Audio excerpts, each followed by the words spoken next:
नमस्कार दोस्तों, स्वागत है आपका हमारे YouTube चैनल पे। और आज मॉर्निंग से हम काफ़ी बिज़ी रहे। 4 आप देख सकते हैं यहाँ पर स्नैक्स हमने निकाले हैं। ज़्यादा बड़े बड़े साइज़ के नहीं हैं, 2 सेम स्पीशीज़ के हैं और 2 अलग अलग हैं। तो दोस्तों इसमें 2 ब्रोंज बैक स्नैक है, एक मीडियम साइज़ का है, उससे थोड़ा सा बड़ा है, फुली ग्रोन नहीं है। एक ट्री वाइपर है और एक चेकर्ड कील बैक है, मैं उसका नाम ज़रा सा भूल रहा था। तो अमित थोड़ी सी डिटेल आपको देंगे किसको कहाँ से निकाला और जल्दी से दोनों को रिलीज़ कर देंगे। और आज का हम जो वीडियो है, ये मेन फोकस रहेगा हमारा ब्रोंज बैक ट्री स्नैक पर। तो फ्रेंड्स, जैसा अक्षय ने आपको बताया, चेकर्ड कील बैक जो है रात के समय हमने निकाला था कचेली ग्रामीण बैंक के बगल से। ये जो ब्रोंज बैक हैं इनको हमने CWS इलाके से निकाला था, दोनों सांपों को। और ये जो ट्री वाइपर है, ये आज सुबह सुबह हमने कचेली का जो इलेक्ट्रिक सबस्टेशन का जो एरिया है उसके बगल वाले घर से हमने इसको निकाला। तो जैसा कि अक्षय ने बताया कि आज हमारा जो फोकस रहेगा वो ब्रोंज बैक पे रहेगा। कारण ये है कि इसको करैत की एक प्रजाति समझ के लोग इसको मार डालते हैं, जबकि ये बिना जहर वाला बहुत खूबसूरत सांप होता है। तो आइए एक एक करके इनको निकालना। तो सबसे पहले दोस्तों कील बैक को हम रिलीज़ कर देते हैं यहीं पर। और क्योंकि काफ़ी सारे डिटेल्ड वीडियो हमने बनाए हैं कील बैक के लिए, कील बैक को ध्यान में रख कर, तो बहुत ज़्यादा डिटेलिंग की ज़रूरत नहीं होगी। ये जैसा भागेगा तो बस उसका एक छोटा सा हम शॉट आपको ज़रूर दिखा देंगे। ये वाटर स्नैक कहा जाता है इनको, एशियाटिक वाटर स्नैक भी इनका एक नाम है। बहुत ज़्यादा एग्रेसिव होते हैं, इसलिए हमेशा ही हमारी कोशिश होती है कि किसी भी कील बैक को कभी भी हाथ से ना टच किया जाए। देखें दोस्तों, बहुत ही खूबसूरत ये सांप दिखते हैं। चेक्स बने होते हैं इनके शरीर पर, इसलिए इन्हें चेकर्ड कील बैक कहा जाता है। कील बैक एक फैमिली है दोस्तों, जिसमें बहुत सारे दूसरे स्नैक्स भी होते हैं, जैसे रेड नेक्ड कील बैक, बफ स्ट्रिप्ड कील बैक और भी बहुत सारे दूसरे स्नैक्स होते हैं। और आगे का जो इनका नाम है एक्चुअल में, वो इनका जेनस जो है वो बताता है। जैसे ये चेकर्ड कील बैक है और बहुत तेज़ी से अपनी जीभ लपलपा रहे हैं। और ये ऐसा इसलिए करते दोस्तों, सभी सांप ये आसपास जो मौजूद होता है, जैसे अभी सामने में हमारे कैमरा पर्सन मनोज बैठे हुए हैं, तो ये उस चीज़ के फेरोमोन्स जो रिलीज़ होते हैं, जो भी आप कहें हवा में मॉलिक्यूल्स होते हैं, उसको ये किसी ना किसी तरीके से महसूस करके अपने जैकबसन ऑर्गन तक ले जाते हैं और फिर एक रफ़ इमेज जैसी बना लेते हैं। तो दोस्तों ये निकल गया है, तो अब हम इसको जाने देते हैं। अब बारी है हमारे ट्री वाइपर की, जिसने उससे पहले हम एक छोटा जो ब्रोंज बैक हो उसको रिलीज़ कर देंगे और उसके बाद बड़े वाले ब्रोंज बैक को कोशिश करेंगे हम होल्ड करने की। सफल होंगे या नहीं इसकी कोई गारंटी नहीं है। और बहुत तेज़ होते हैं दोस्तों bronze back snake, bronze back tree snake. आम बोलचाल में इसे यहाँ पर बई सांप कहा जाता है, बई सांप कहा जाता है।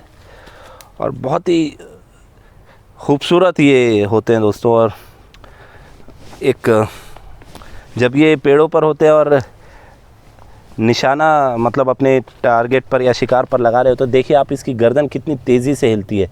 एक रेप्टाइल हुआ करता था प्री हिस्टोरिक एज में, वेलोसिरैप्टर, ये उसी के तरीके से अपनी गर्दन को हिलाता रहता है और बहुत ही ज़्यादा खूबसूरत है। और दोस्तों ब्रोंज बैक में 2 अलग अलग स्पीशीज़ होती हैं। एक कॉमन ब्रोंज बैक होता है जो सिर्फ ब्रोंज कलर का, वाइट कलर का होता है, और एक पेंटेड ब्रोंज बैक होता है जो हल्का सा ब्लोइश अपीयरेंस के साथ होता है। इसको मैं अमित से रिक्वेस्ट करूँगा थोड़ा सा इसको नीचे लेके आएँ। देखिए ये मैंने जैसा बताया कि तुरंत बहुत सांप नहीं निकल के, देखिए आप उसकी फ़िज़िकल स्ट्रेंथ देखिए दोस्तों, छोटा सा ही है और कितनी तेज़ी के साथ ये निकल गया है। और आपने देखा जैसे ही मनोज उठे और बुलेट की रफ़्तार से निकल गया ये, तो ऐसे में इसको हेड होल्ड करके दिखा पाना अपने आप में एक चुनौती होगी। तो अब हम वाइपर को रिलीज़ करते हैं और वाइपर को भी हम ज़्यादा इरिटेट नहीं करेंगे क्योंकि इसने एक गार्डन लिजर्ड का शिकार किया हुआ है। और थोड़ा सा हम आगे के इलाके में चलेंगे जहाँ पर इसको हम रिलीज़ करेंगे। तो दोस्तों अब ये एक ट्री वाइपर है, इसको हम एक पेड़ की छाल के ऊपर ही छोड़ रहे हैं। देख सकते हैं आप इसका बेली पोर्शन थोड़ा सा बल्ज्ड है, इसने कुछ ना कुछ ज़रूर खाया हुआ है और ये बाहर आने का प्रयास नहीं कर रहा है, क्योंकि खाने के बाद ये कोशिश इनकी होती है सुस्ताने की। तो तो अमित ने इसको थोड़ा सा टेल से ग्रैब किया ताकि इसे बाहर निकाल लिया जाए।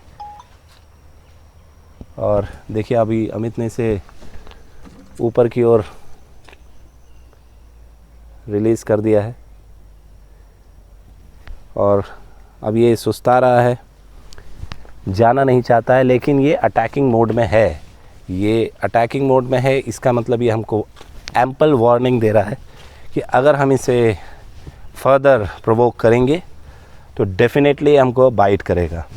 इसके वेनम टाइप के बारे में हमने आपको कई बार बताया है कि ये न्यूरोटॉक्सिक और ह्यूमोटॉक्सिक दोनों तरह के वेनम को पोजेस करता है, जिसमें हेमाटॉक्सिक जो एंजाइम बेस्ड वेनम है, इसका बेस वर्जन होता है, उसकी मात्रा ज़्यादा होती है कंपेयरिंग टू न्यूरोटॉक्सिक, लेकिन असर जो है वो दोनों तरीके के दिखते हैं, जो आपके न्यूरॉन्स का कनेक्शन को भी कट करता है, साथ ही साथ हेमरेजिंग असर जो ब्लड टिश्यूज़ पर होता है और डैमेजिंग ऑफ टिश्यूज़ नेक्रोसिस जो होता है वो भी इन सांपों में देखने को मिलता है, इन सांपों की बाइट पर देखने को मिलता है। तो दोस्तों, जो भी ग्रीन स्नेक होते हैं, हमारी ये रिक्वेस्ट है कि आप किसी भी सांप को कभी छेड़े नहीं अगर आपको जानकारी नहीं है तो। जानकारी है भी तो आपको छेड़ना नहीं चाहिए। आप किसी भी स्नेक रेस्क्यूअर को बुलाएं, जो आपके एरिया के हैं, लोकल हैं, उनको आप बुलाएं। बहुत सारे ऐसे इसका तो ठीक है। तो जो भी दोस्तों आपके एरिया में रेस्क्यूअर्स हैं, आप उनको बुला सकते हैं। और काफ़ी वाइपर जैसा रसल्स वाइपर होता है, उसके विपरीत इसका स्वभाव थोड़ा सा शांत होता है। शांत इन द सेंस ये नहीं कि ये आपको काटेगा नहीं, लेकिन ये काटता ज़रूर है। और जैसा मैंने कहा कि प्रोवोक अगर किया जाए तो कोई भी सांप आपको बाइट ज़रूर करेगा, लेकिन ये उन सांपों में से है जो बहुत जल्दी बाइट नहीं करते। इसका बेली एरिया आप देख रहे हैं, मैंने जैसा बताया था शुरू में कि इसने एक गार्डन लिजर्ड का शिकार किया हुआ है और अब हम इसे छोड़ देते हैं यहीं पर ताकि ये बढ़िया आराम से सुस्ताए और अपना भोजन जो है उसे ये पचाए। मेटाबॉलिज्म जैसा हमने बताया कि सांपों का काफ़ी स्लो होता है, बहुत ज़्यादा तेज़ नहीं होता, लेकिन कुछ एक सांपों में बहुत तेज़ होता है। जो ट्री वाइपर्स होते हैं, जो ब्रोंज़बैक वगैरह, इनका मेटाबॉलिज्म बाकी स्नेक्स के कंपैरिजन में बहुत तेज़ होता है और ये बहुत जल्दी डाइजेस्ट कर पाते हैं चीज़ों को। मेटाबॉलिज्म स्लो उन सांपों का होता है जो बहुत ज़्यादा हैवी होते हैं और बहुत जल्दी उनको शिकार नहीं मिलता। ऐसा करने का फ़ायदा उनका ये है कि अगर उनका मेटाबॉलिज्म बहुत ज़्यादा तेज़ होगा तो खाना बहुत जल्दी डाइजेस्ट होगा और मिलेगा नहीं उनको खाना। अब दोस्तों एक बात करते हैं इसके पिट्स के बारे में, जिसके कारण इसका नाम पिट वाइपर है। दोस्तों, वाइपर फैमिली में दो कैटेगरीज होती है, एक ट्रू वाइपर, एक पिट वाइपर। पिट वाइपर दरअसल उन वाइपर्स को कहा जाता है जिनकी आँखों के नीचे कुछ गड्ढे नुमा आकृति या शेप होता है और ये एक्चुअल में हीट सेंसिंग पिट्स होते हैं। Heat sensing in the sense जैसे अभी ये हमारे तरफ फोकस कर रहा है तो ये जो हमारे बॉडी से इंफ्रारेड रेडिएशंस जो हैं उसको ये कैप्चर कर रहा है और उस पिट्स के माध्यम से ये इंफ्रारेड सेंसर्स को जो रेडिएशन है उसको रिसीव करके इमेज में तब्दील कर रहा है। तो आप समझ सकते हैं कि कितना हाईली मॉडिफाइड इनका प्रोसेसिंग सिस्टम होता है जो नेचर ने इनको दिया हुआ है। ये एग्जैक्टली वैसे ही काम करता है जैसे एक थर्मल इमेजिंग कैमरा काम करता है। एक थर्मल इमेजिंग कैमरा भी किसी भी बॉडी से निकलने वाली हीट को ट्रैप करके उसको एक इमेज में कन्वर्ट करता है। तो हम आपको अभी दिखा रहे हैं दोस्तों कि कैसा एक वाइपर का विजन हो सकता है। हमने अभी वीडियो की थोड़ी सी सेटिंग बदली है और इसमें आप देख पा रहे होंगे कि अभी इसको कैसा दिखता है। बहुत ही खूबसूरत सांप है दोस्तों ये। तो चलिए अब इसको हम जाने देते हैं। अब आते हैं जो हमारा फोकस था ब्रोंज़बैक उस पर। तो दोस्तों ये एक पेंटेड ब्रोंज़बैक है। जैसा मैं आपको शुरू में बता रहा था कि ब्रोंज़बैक भी दो तरीके के होते हैं, तो इसको पेंटेड क्यों कहा जाता है। सबसे पहले आप वो देखें कि इससे पहले जो हमने ब्रोंज़बैक रिलीज़ किया था वो ब्राउन के साथ साथ नीचे से ब्रोंज़ कलर एक्चुअल में के साथ साथ नीचे वाइटिश था। इसके स्केल्स में आपको दिख रहा होगा, अगर आप कैमरा हमारा फोकस कर पा रहा है तो आपको ये ब्लूइश पैटर्न दिख रहा है जो कि इलेक्ट्रिक ब्लू पैटर्न है। और देखिए ये गायब हो जाता है जब ये अपने स्किन को एक्चुअल में इन्फ्लेट करता है। ये जैसे सांस लेता है बहुत तेज़ी से और जब इसके लंग्स इन्फ्लेट होते हैं, स्किन थोड़ी सी स्ट्रेच होती है, तो ये इलेक्ट्रिक ब्लू कलर जो है ये उभर कर आता है। देखें दोस्तों, जैसे ही मैं उंगली फेर रहा हूँ तो ये डिसअपियर हो जाता है। तो दोस्तों इसको लेके जो है कई सारे भ्रांतियाँ जो हैं लोगों में, और जब अमित ने इसको रेस्क्यू किया आज सुबह तो कई हास्यास्पद चीज़ें लोगों ने बताई। वो क्या क्या थी वो अमित ही अब आपको बताएगा।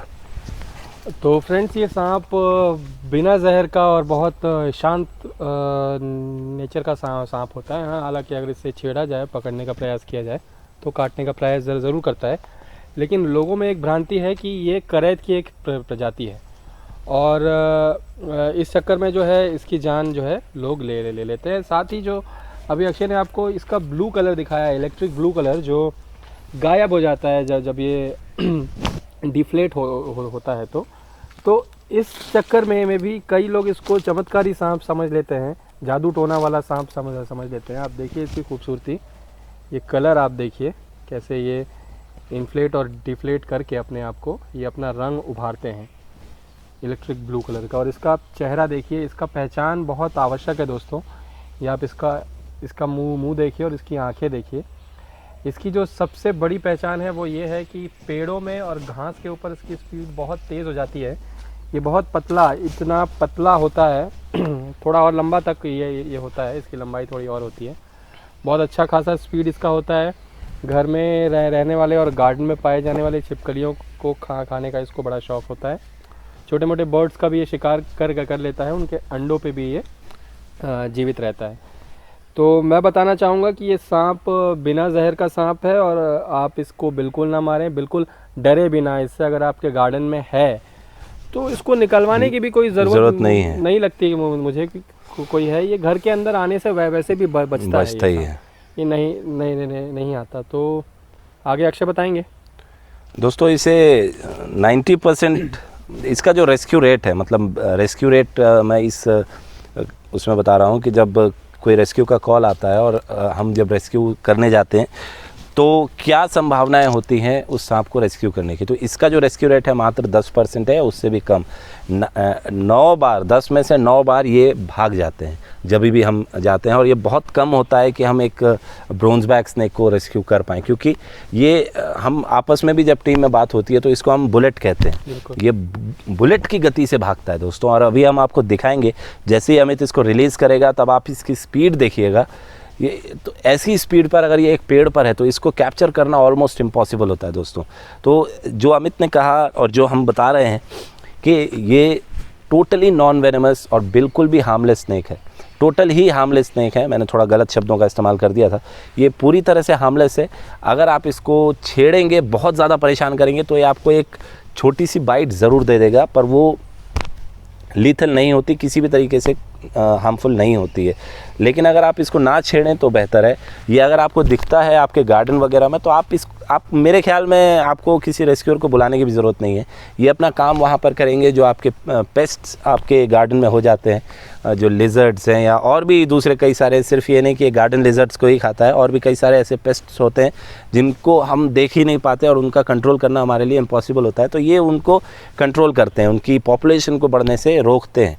और सिर्फ लिजर्ड्स या रेप्टाइल्स या रोडेंट्स को ये नहीं खाते, कई सारे ऐसे कीट पतंगे भी होते हैं जिनको ये अपना शिकार बनाते हैं, जिनके लार्वा को, जिनके कैटरपिलर्स को, ककून्स को ये अपना शिकार बनाते हैं। तो चलिए अब दोस्तों इस बुलेट की स्पीड देखते हैं और किस रफ्तार से ये भागेगा ज़मीन पर। जैसे ही अमित इसको छोड़ेगा, सबसे पहले हमको इसका डायरेक्शन पता करना होगा, उस हिसाब से मनोज जी एंटिसिपेट करेंगे।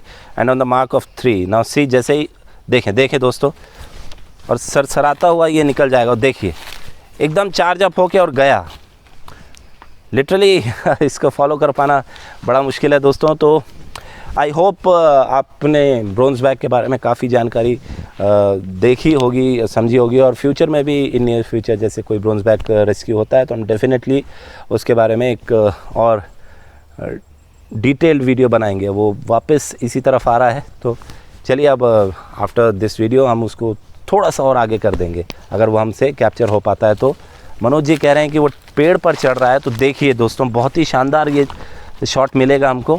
और देखें दोस्तों, एक पतली सी डंगाल पर ये चढ़ गया, और आप immense strength of the snake muscles आप देख पा रहे हैं। और यहाँ पर इसका कैमोफ्लाज देखिए दोस्तों।